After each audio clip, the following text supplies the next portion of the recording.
अब हम हाफिज़ शराजी के बाद सादी शराजी के मज़ार की तरफ बढ़ रहे हैं। और सादी शराजी हैं, ये एक बड़े मुस्लिम मफक्र थे और इनका कमाल ये था कि इनकी दो किताबें गुलिस्तान और बूस्तान दुनिया में सबसे ज़्यादा पढ़ी जाने वाली किताबें थीं। और इनका ताल्लुक़ जो था शिराज़ के साथ था। नाम इनका एग्जैक्ट जो है वो अभी तक मालूम नहीं हो सका, लेकिन क्योंकि ख़ुद वो सादी शराजी लिखते थे तो इसलिए सादी शराजी ही इनको कहा जाता है। लेकिन जो एक्चुअल इनका नाम है उसके बारे में अभी तक कोई चीज़ कंफर्म नहीं है। और इनकी जो तारीख़ पैदाइश है वो भी कंफर्म नहीं है, लेकिन अंदाज़न 1210 में ये पैदा हुए थे और 1292 में ये इंतकाल हुआ इनका, 1292 में। और उसके बाद यहीं पर मदफून हुए।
तवीलुल उम्र थे, कहा जाता है 82, 83 या 84 साल। कुछ लोगों का ये भी कहना है कि 120 साल इनकी उम्र थी। लेकिन बहरहाल अगर उसी स्क्रिप्ट को देख लिया जाए जो यहाँ पे बयान किया जाता है तो फिर इनकी उम्र आलमोस्ट 82 या 83 या 84 साल थी। तो इन 82 सालों को इन्होंने 3 हिस्सों में तकसीम किया था। इन्होंने 30 साल पढ़ा और मुसलसल पढ़ते रहे। यहाँ पे तालीम हासिल की शिराज़ के अंदर, फिर ये बगदाद चले गए और बगदाद में जो वाहिद मुसलमानों की उससे बड़ी यूनिवर्सिटी थी उसके अंदर ये पढ़ते रहे।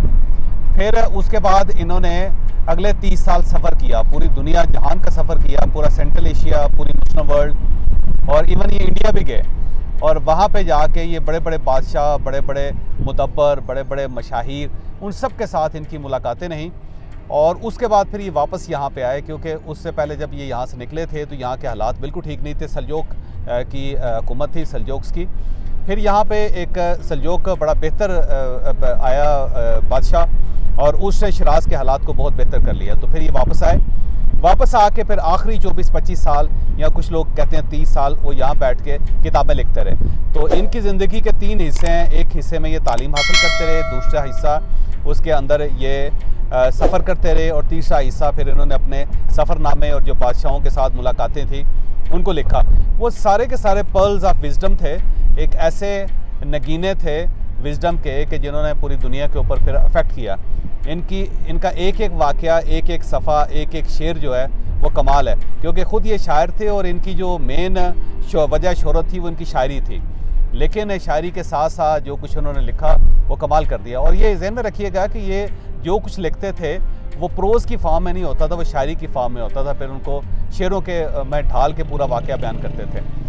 तो एक वाक़या जो इन्होंने लिखा किसी बादशाह से रिलेटेड, वो अमीर तैमूर ने बचपन में पढ़ा था, क्योंकि अमीर तैमूर के दौर में भी इनकी जो सादी शराजी की किताब बूस्तान है और गुलिस्तान, ये दोनों पढ़ाई जाती थी। तो उन्होंने उस किताब के अंदर ये वाक़या पढ़ा कि किसी भी शख्स को, जो समझदार आदमी, उसको 2 काम बेतहाशा करने चाहिए। एक तो उसे बेतहाशा दौलत कमानी चाहिए।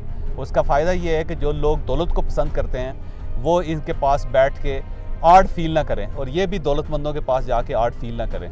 और दूसरा फिर बेतहाशा इल्म हासिल करना चाहिए।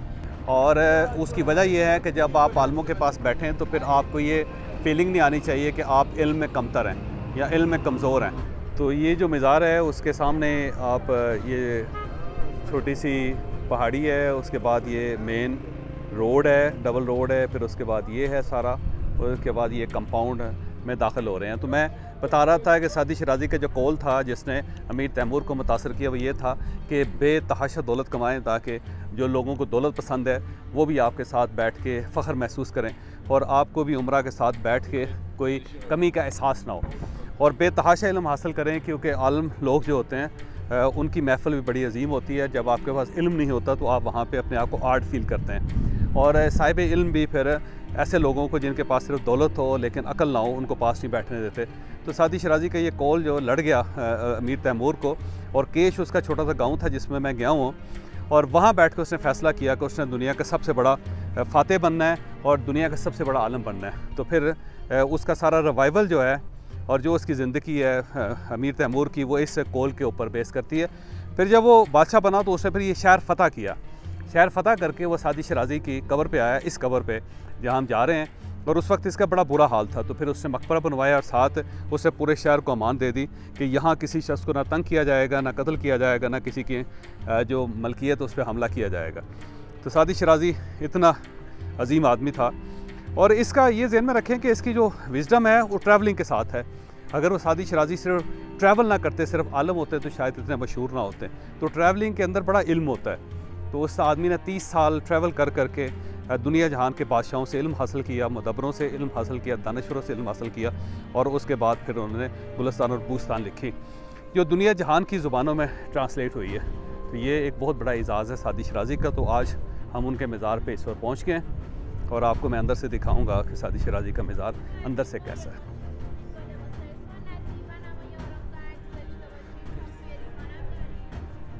तस्वीरें बनाने के कह रहे हैं जी, आप हमसे तस्वीरें बनवा लें। ये मेरा ख्याल है उन्हें कॉस्ट्यूम पहन के ना वो तस्वीरें बनवाते होंगे, जो इस टाइप का बहुत मशहूर है दुनिया जहान में। जहाँ पे भी आप किसी अच्छी जगह पे जाते हैं तो वहाँ पे कॉस्ट्यूम्स वो देते हैं, पहनते हैं, तस्वीर खिंचवाते हैं और यादगार बना देते हैं अपने।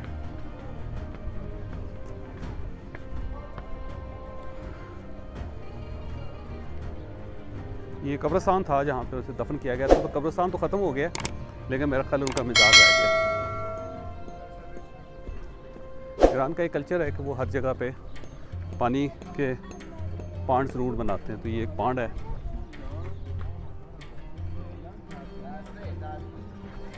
तो इसकी रेस्टोरेशन चल रही है, मेरा ख्याल है उस वजह से ये अंदर से बंद है। तो उसकी कब्र पे हम नहीं जा सकते, लेकिन रेस्टोरेशन की वजह से ये चीज़ल कर रहे हैं। ये जो स्टोन होते हैं उसको चीज़ल करने की बड़ी पुरानी टेक्निक है, ये ज़रा अच्छा लगता है। यहाँ पे रेस्टोरेशन चल रही है क्योंकि नौरोज़ से पहले यहाँ पे लोग बहुत ज़्यादा आएंगे, तो उनके लिए इन्होंने इसको रेस्टोर करना शुरू किया हुआ है। तो इस वजह से अनफॉर्चुनेटली हम अंदर नहीं जा सकते, लेकिन कहीं ना कहीं से मैं आपको कुछ झलक उसकी दिखा दूँगा। ये कॉरिडोर है मेन, और उससे आखिर पे जाके मज़ार है। तो किसी तरफ से देखते हैं अगर कोई अंदर मज़ार की झलक नज़र आ गई जो बज़ाहिर नज़र नहीं आ रही। तो बहरहाल अब क्या हो सकता है, लेकिन इनको ये बता देते हैं कि हम आपके मज़ार पे आए ज़रूर थे हजूर, लेकिन हमें मौका नहीं मिला कि अंदर जा सकें और आपकी कब्र की ज़ियारत की जा सके। तो एक बदकिस्मती है, लेकिन बहरहाल ज़िंदा यार ज़िंदा सोबत बाकी, और ये भी इन्हीं का है, यार ज़िंदा सोबत बाकी। ये फ़िक्रा भी इन्होंने तख्लीक किया था, यार ज़िंदा सोबत बाकी। तो परेशान नहीं होना चाहिए दोस्तों को, कभी न कभी मौका दोबारा मिलता है ज़िंदगी में।